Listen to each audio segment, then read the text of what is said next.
Have you ever counted how many personal care products you use daily on average? No. A survey done on 22,000 people by the Breast Cancer Fund in all the 6 organizations, published on the Campaign for Safe Cosmetics in June 2004, reported that the average woman uses 12 products every day, and men 6 on average.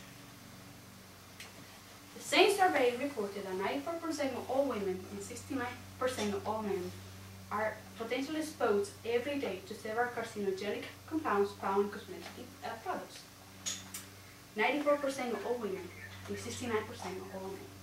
Think about that. Today we are going to uncover the growing concerns regarding human exposure to toxic ingredients used by the cosmetic industry. How a lack of oversight and strict federal regulations could be the causes behind it, and what can be done on a national and a personal level. My hope is that armed with a greater understanding, you will be able to protect your health and the health of your family when shopping for these products. Now, the list of these toxic ingredients is extremely intense. But to illustrate the gravity of this problem, we're going to cover 2. One of the most commonly used, parabens, and a highly toxic one, mercury. To begin, parabens are synthetic preservatives used to prevent the growth of bacteria in products such as shampoo, deodorant, shaving creams, and other cosmetics. The great concern about parabens is that they are known to disrupt hormone function, an effect that is linked to increase the risk of breast cancer and reproductive toxicity, including sterility in males. In a recent study called Concentration of Parabens in Human Breast Tumor, published in the Journal of Toxicology in 2004, researcher P.D. Darby and 2 colleagues studied 20 human breasts, finding parabens in 18 of them. The level in 4 of them was so high that they believed it could have a damaging effect on the cells, a biological damaging effect on the cells. Our other system is mercury. Mercury is known for his high level toxicity and his capacity to damage the nervous system. However, the FDA has created provisions to allow the legal use of mercury in cosmetics. For example,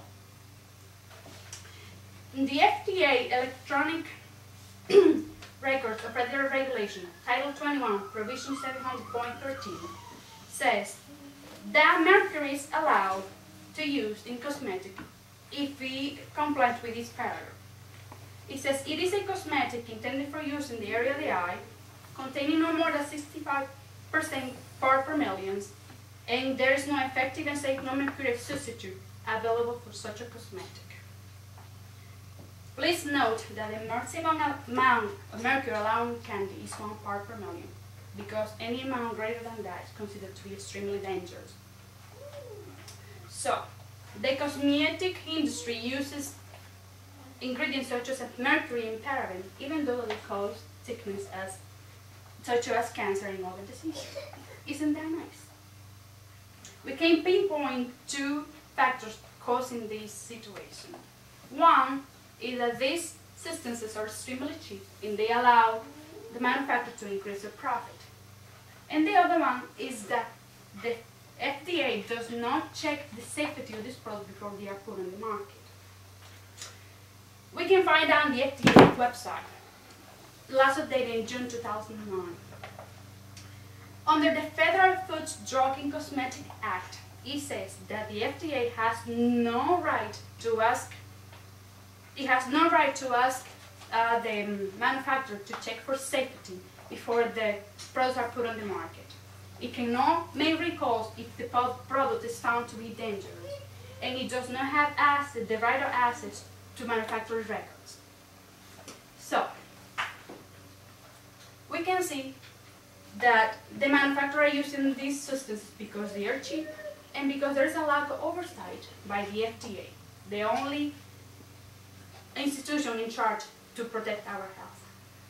So what do we do? There are solutions on a national level and on the personal level. On the national level, the FDA should overlook in making sure that these products are safe before they are put on the market. It could also adopt regulations such as the Precautionary Act of the European Union, which as the basis for toxic chemicals, it holds that in the face of scientific uncertainty, government should err on the side of protecting public health and safety. Also, in Article 152 of the treaty establishing the European Community, this states that a high level of human health protection should be ensured in the definition and implementation of all community policies and activities. This means to have more strict regulations when it comes to health. Under this act, the European Union has banned 1,364 of these substances, forcing all of these companies to green their products, because otherwise they would lose their market. So what can we do on the personal level? On the personal level, become an informed consumer, so that you can check for troubling ingredients when you go shopping for these products.